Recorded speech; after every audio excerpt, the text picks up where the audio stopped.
Hey everyone, this is the Ayur nerd. Last video में मैंने ovulation, morula और fertilisation ये 3 टॉपिक कवर किए थे। आज हम उसके बाद के टॉपिक कवर करने जा रहे हैं, जिसमें सबसे पहला टॉपिक है blastocyst. Morula remains free in the uterine cavity on 4th and 5th day. It is covered by a film of mucus. The fluid passes through the caniculi of zona pellucida, which separates the cell of the morula and now is called blastocyst. तो मैंने last video में बताया था कि जो morula होता है वो 3rd डे यूट्राइन ट्यूब में प्रेजेंट होता है और 4th डे वो ट्रैवल करके यूट्राइन कैविटी में आ जाता है। तो यहाँ भी वही लिखा है कि मोरुला फ्रीली प्रेजेंट होता है यूट्राइन कैविटी में 4th एंड 5th डे पर।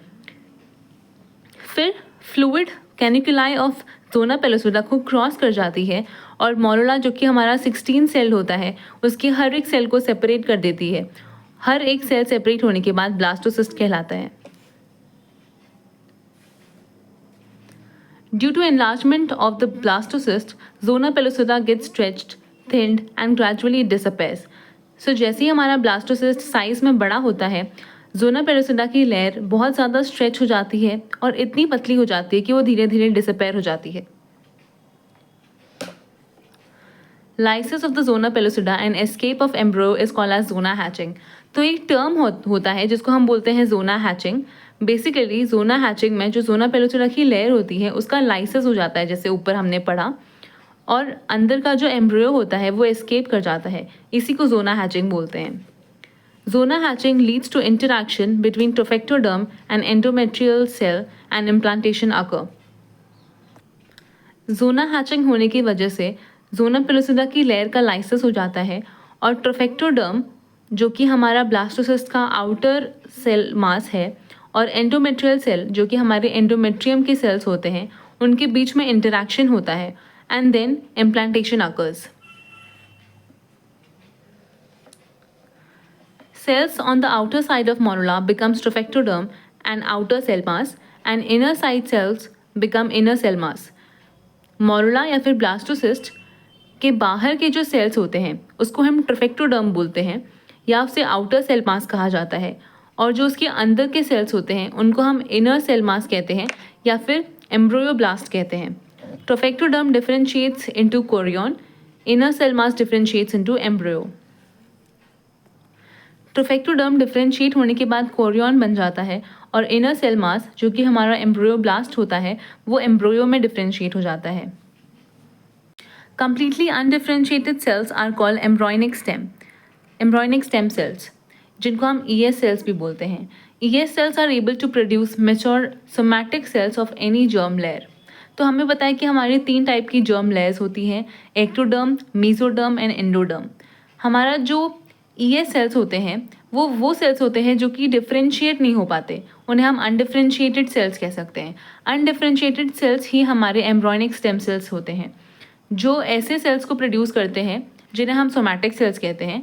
अब ये मैच्योर सोमैटिक सेल किसी भी जर्म लेयर के हो सकते हैं जो कि हमारे एक्टोडर्म, मेसोडर्म और एंडोडर्म्स हैं। मैंने डायग्राम के थ्रू एक्सप्लेन किया है कि जो मोरुला फॉर्मेशन होता है या फिर ब्लास्टोसिस्ट फॉर्मेशन होता है वो इस प्रोसेस के थ्रू बन पाता है, जिसमें सबसे पहले यहाँ पे हम 2 सेल्ड स्टेज देख सकते हैं, फिर 4 सेल्ड स्टेज देख सकते हैं। इसके बीच में हमारा 8 सेल स्टेज भी आता है। This is morula which is 16 celled and then blastocyst which is 100 cell और 70 to 100 सेल्स। ये इंडिविजुअल सेल है जो सेपरेट हो चुका है फ्लूइड की वजह से और ब्लास्टोसिस्ट कहलाता है। बाहर की जो हमारी आउटर साइड की सेल्स है उसको हम ट्रोफोब्लास्ट या फिर ट्रोफेक्टोडर्म बोलते हैं या फिर आउटर सेल मास बोलते हैं, और बाहर और अंदर की तरफ जो हमें सेल्स दिख रही हैं इनको हम एम्ब्रियोब्लास्ट बोलते हैं या फिर इनर सेल मास बोलते हैं। अगला जो हमारा टॉपिक है वो है implantation. Implantation occurs in the endometrium of anterior or posterior wall of the body near the fundus on the 6th day, which corresponds to the 20th day of a regular menstrual cycle.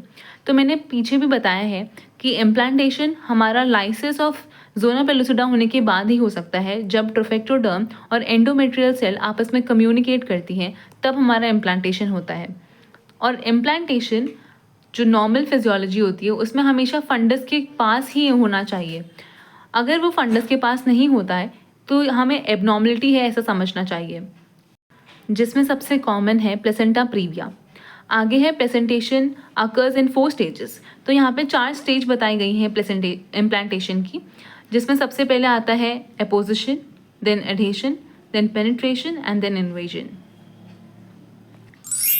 अगला जो हमारा topic है वो है trophoblast.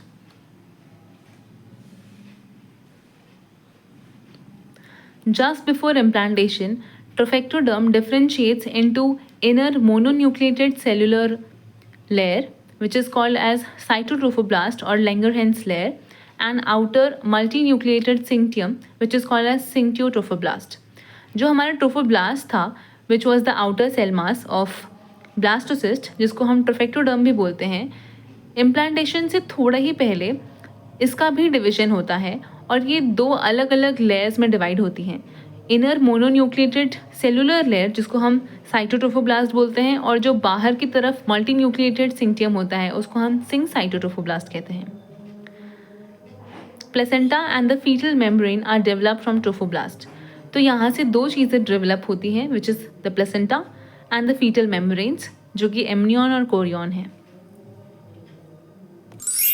हमारा जो अगला topic है वो है decidua. Decidua is endometrium of gravid uterus.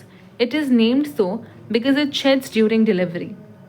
तो डेसिडुआ बहुत ही इंपॉर्टेंट टॉपिक है, इसे प्लीज़ अच्छे से कर लेना। एंडोमेट्रियम को ही हम डेसिडुआ कहते हैं, लेकिन डिफरेंस सिर्फ इतना होता है कि जो ग्रेविड यूट्रस होता है, मतलब प्रेग्नेंट यूट्रस होता है, उसमें हम एंडोमेट्रियम को डेसिडुआ कहते हैं। अब इसका नाम डेसिडुआ क्यों रखा गया है? डेसिडुआ के डेसिडुएट करने की वजह से, मतलब कि शेड होने की वजह से इसका नाम डेसिडुआ रखा गया है। डिलीवरी के टाइम पे क्योंकि जो एंडोमेट्रियम की लेयर है वो शेड होती है, मतलब डेसिडुएट होती है, इसीलिए इसका नाम डेसिडुआ रखा गया है। Decidual reaction, changes that occur in the endometrium due to progesterone for implantation of embryo is called as decidual reaction. तो डेसिडुअल रिएक्शन बेसिकली वो चेंजेस होते हैं जो एंडोमेट्रियम में आते हैं प्रोजेस्टेरॉन की वजह से, ताकि इम्प्लांटेशन हो। जो 2 चेंजेस एंडोमेट्रियम में आते हैं वो स्ट्रक्चरल एंड सेक्रेटरी एक्टिविटीज़ होती हैं, इसी को हम डेसिडुअल रिएक्शन बोलते हैं। अब एंडोमेट्रियम की लेयर और डेसिडुआ की लेयर अलग अलग होती हैं, जिसमें सबसे पहले एंडोमेट्रियम की जो लेयर होती है उसको हम फंक्शनल लेयर कहते हैं, जो कि हर मेंस्ट्रुअल साइकिल में शेड होती है, और जो अंदर की लेयर होती है उसको हम बेसल लेयर बोलते हैं। ऐसा समझ सकते हो कि जो बेसल लेयर होती है वही हमारी फंक्शनल लेयर को ग्रो करती है, क्योंकि ये हमारा बेस है, ठीक है, बेसल लेयर हमारी बेस है और उसने फंक्शनल लेयर को ग्रो करना है, और फंक्शनल लेयर मेंस्ट्रुअल साइकिल में हर मंथ शेड होती है। वेराज जो हमारा डेसिडुआ होता है उसकी 3 लेयर्स होती हैं, पहला कॉम्पैक्ट लेयर, फिर spongy layer and third basal layer. इसमें एक इम्पॉर्टेंट चीज़ ये है कि जो प्लेसेंटा होता है वो स्पॉन्जी लेयर तक पेनिट्रेट करता है। इसका रीज़न ये है कि प्लेसेंटा को डिलीवरी के बाद निकलना भी है, इसीलिए स्पॉन्जी लेयर से निकलना उसके लिए ईजी होता है, इसीलिए प्लेसेंटा स्पॉन्जी लेयर तक पेनिट्रेट करता है। आज की वीडियो में बस इतना ही। अगली वीडियो में मैं प्लेसेंटा, कोरियन, कोरियोनिक विलाई, ये सारे टॉपिक्स कवर करूँगी। ऐसे ही और वीडियोज़ देखने के लिए subscribe to the Ayur nerd. Thank you.